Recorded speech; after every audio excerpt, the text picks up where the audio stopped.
Client requirements కూడా ఉంటాయి. ఆ రిక్వైర్మెంట్స్ ప్లస్ ఏంటి బేసిక్ రిక్వైర్మెంట్స్. తర్వాత ఏంటి క్లయింట్ రిక్వైర్మెంట్.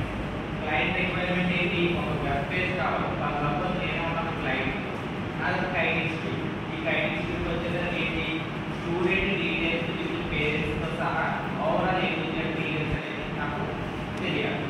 సో తెలియడానికి నేను ఏం చేస్తున్నాను, సో నా రిక్వైర్మెంట్ స్టూడెంట్ నేమ్, వారి యొక్క పాస్ట్ క్వాలిఫికేషన్స్, ప్రజెంట్ ఏం చేస్తున్నాడు, వాడి స్కిల్స్ ఏంటి, వాటి దేంట్లో ఇక్కడికి వచ్చి ఏదైనా ప్రాజెక్ట్ చేసాడనేది నాకు తెలియాలి.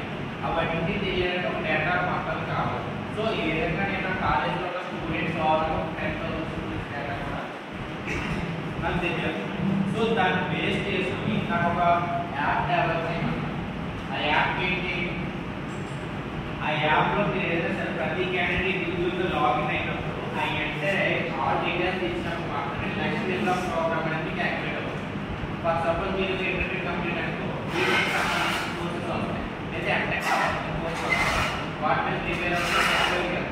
లేదా బీటెక్ కంప్లీట్ అనుకో దానికి సంబంధించి నెక్స్ట్ ఏంటి టీఆర్ఈ లేదా పీజీసెట్ లేదా కేటీ ఇలాంటి జాబ్స్ వస్తాయి.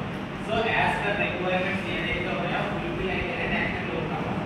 సో ఆ ఫుల్ఫిల్ అవ్వడానికి ఏంటంటే నేను క్లయింట్కి ఏంటంటే నాదైతే ఇంటర్మీడియట్ ఇంజనీరింగ్ మాస్టర్ చదివే స్టూడెంట్స్ ఉన్నారు.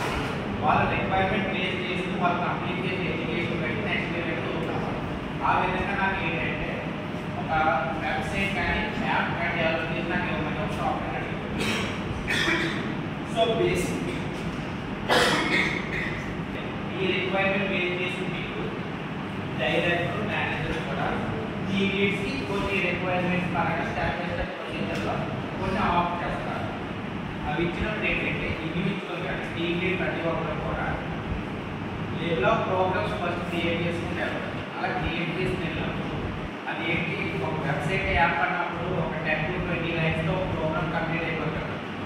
Thousands of lines of program చేస్తారు. అలాంటప్పుడు ఏంటంటే ప్రతి ఇండివిజువల్గా కూడా ఒక ఫ్రేమ్వర్క్ డివైడ్ చేసి ప్రతి దాన్ని కూడా ఇండివిజువల్గా ఒక ఫోల్డర్స్ క్రియేట్ చేస్తారు.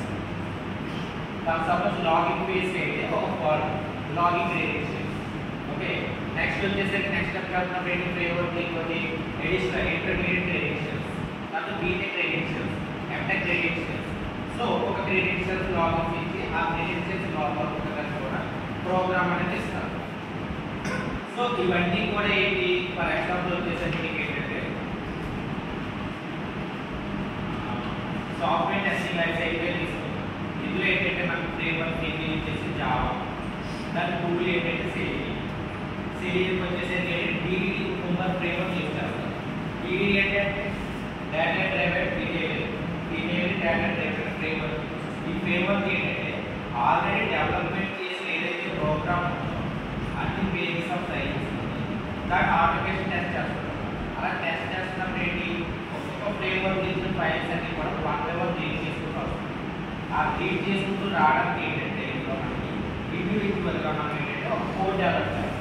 అలా డెవలప్ చేసినప్పుడు ఏంటంటే అందులో రిక్వైర్మెంట్స్ అన్ని ఇచ్చుకుంటాం. డైరెక్ట్ రిక్వైర్మెంట్స్ బేస్ చేసుకుని ఓవరాల్ డిస్కస్ చేసుకుంటాం. పర్టికులర్ రిక్వైర్మెంట్స్ అని మనం అక్కడ నోట్ చేయాలి. ఇది ఏంటంటే డైలీ స్టాండప్ కాల్స్ జరుగుతుంటాయి కదా, ప్రతి ఎంప్లాయీ వచ్చేసి సాఫ్ట్వేర్ ఏంటంటే morning evening standup calls mandate. So beginning standup కాల్కి ఆ రోజు ఏంటంటే సో టుడే మన రిక్వైర్మెంట్స్ వచ్చేసరికి క్లయింట్ ఇది ఏంటంటే సో ఈ రిక్వైర్మెంట్ బేస్ చేసి మనం ఏంటంటే ఫుల్ ఫ్లెడ్జ్డ్గా మనం కంప్లీట్ చేసి క్లయింట్ సబ్మిట్ చేయాలి ఈ మీటింగ్.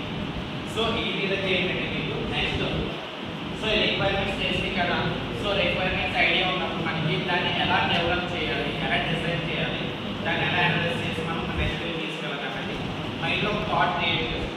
ఆ థాట్ క్రియేట్ చేసినప్పుడు ఏంటంటే మనం పర్టికులర్గా సో యాజ్ ఎ ఫ్రెషర్గా నీకు చిన్ని లెవెల్ ఆఫ్ థాట్ వస్తుంది. ఎందుకంటే మనకు ఎక్స్పీరియన్స్ లేదు ఆల్రెడీ, బట్ అందులో ఆల్రెడీ సీనియర్స్ ఉంటారు, ఎక్స్పీరియన్స్ ఉంటుంది, వాళ్ళు చేసి ఉంటుంది, మేనేజర్ ఉంటారు, అక్కడ లెవెల్ ఉంటారు, ఇంకా హై లెవెల్ ఉంటుంది. ఎందుకంటే ఇలాంటి ప్రాజెక్ట్ చాలా చేసి ఉంటాడు, చేయించి ఉంటాడు, అందుకే మేనేజ్ అయ్యాడు. డైరెక్టర్గా అయితే ఇవన్నీ చేయించడం క్లయింట్ ఇంటరాక్ట్ అయ్యాడు.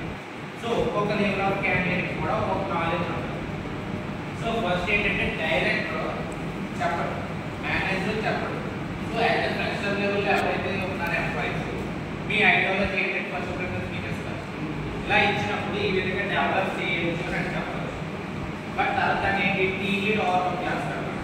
టీమ్ లీడ్ తర్వాత మ్యానేజర్ వీళ్ళందరూ కూడా మనకి ఏంటి ఓవర్కమ్ చేసి సో ఏదైతే డిజైన్ చేయించడం ఒక స్టాటిక్ ప్యాటర్న్ లో చూపిస్తారు.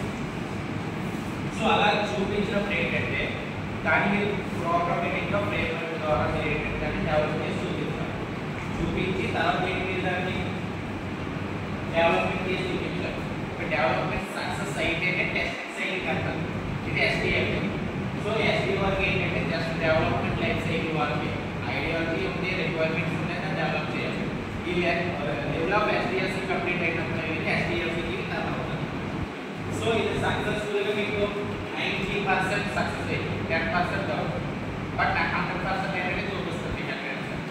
అప్పుడు వచ్చినప్పుడు ఏంటంటే టెస్టింగ్ పంపిస్తారు. టెస్టింగ్ పంపించినప్పుడు అంటే సాఫ్ట్వేర్ డెవలప్ సైకిల్ వచ్చేసరికి ఇక్కడ ఇది ఏదైతే డెవలప్ చేస్తారో దానంతా కూడా ఆల్ టైప్స్ ఆఫ్ డేటా కూడా ఇన్పుట్ చేసి కానీ టెస్ట్ అయ్యి చూస్తారు. సో స్టెప్ బై స్టెప్ కొన్ని ఫర్ సపోజ్ నేను ఒక 1000s ఆఫ్ స్టూడెంట్స్ అన్నాను, అందులో వచ్చేసరికి 100 డిఫరెంట్ ప్రొఫైల్స్ ఉంటాయి. అందుకు సేమ్ ప్రొఫైల్ అవ్వదు కదా.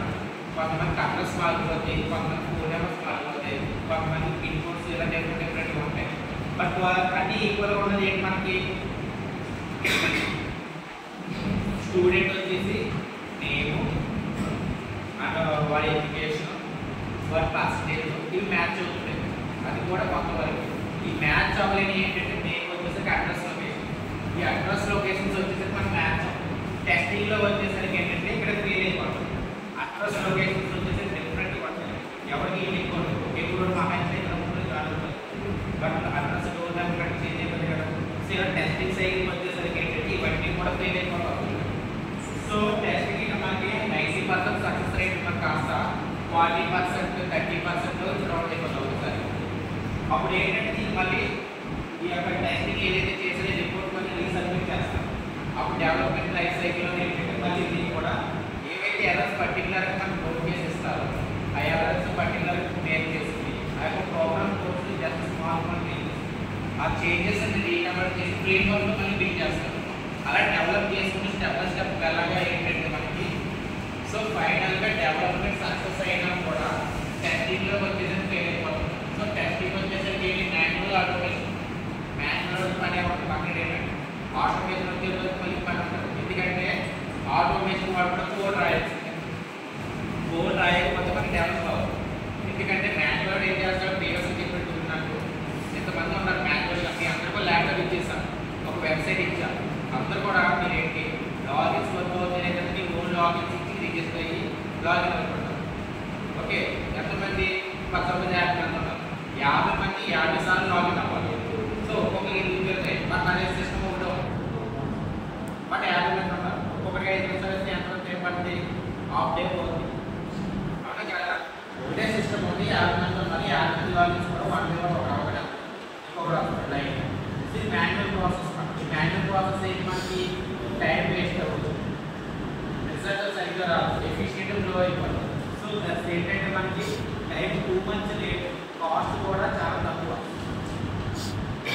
బట్ ఆటోమేషన్ వచ్చేసరికి ఏంటంటే ఎంతమంది ఉన్నారు అంతమంది ఒక క్యాండిడేట్ ఎంత టైం పడుతుందో 100 మంది ఉన్నా కూడా అంతే టైం పడుతుంది.